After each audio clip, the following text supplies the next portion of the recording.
Amin ini Ainda dan ahli keluarga silakan mengambil tempat di hadapan kami. Sila. Yang lain itu silakan semua rombongan untuk berada di meja yang kita sediakan. Okey, sila.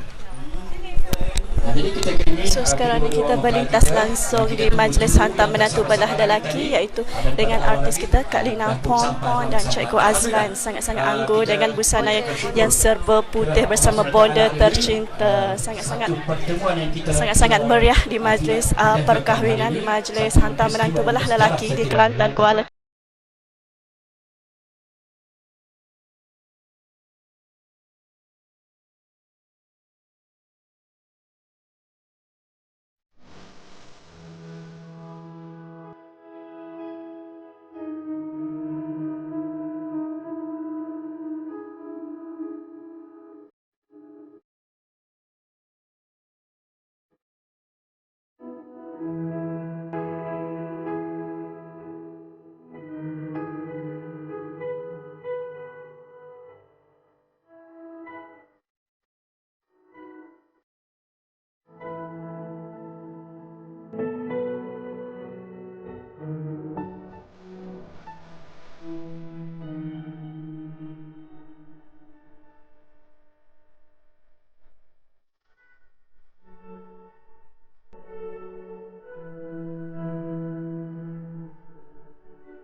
الحمد لله رب العالمين الرحمن الرحيم إياك نعبد وإياك نستعين اهدنا الصراط المستقيم صراط الذين أنعمت عليهم غير المغضوب عليهم ولا الضالين. أعوذ بالله السميع العليم من الشيطان الرجيم. بسم الله الرحمن الرحيم. الحمد لله رب العالمين والصلاة والسلام على سيدنا محمد وعلى آله وأصحابه أجمعين.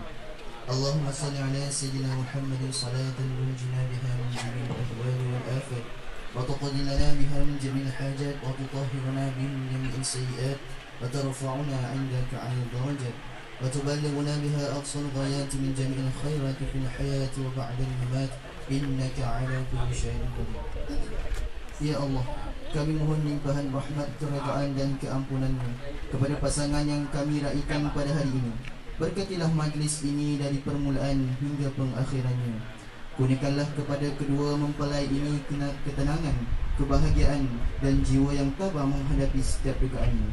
Bekalkan mereka dengan kasih sayang sejati, perasaan balas kasihan yang hakiki, tekad usaha yang tidak mengenal penat, tawakal kepadamu yang tidak mengenal pasrah, kesetiaan antara satu sama lain yang tidak mengenal sanksi, ketaatan pada orang-orang tua mereka yang tidak mengenal derhaka, dan keimanan padamu yang tidak mengenal ingkar.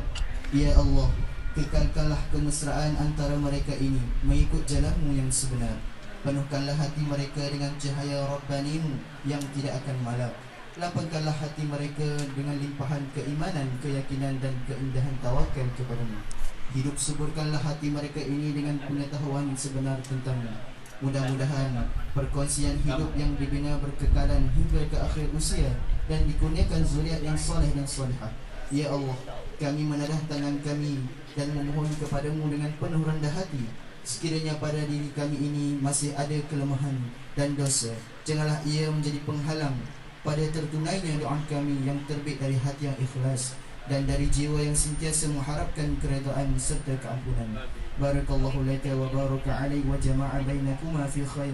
Rabbana atina fid dunya hasanatan wa fil akhirati hasanah wa qina adzaban nar.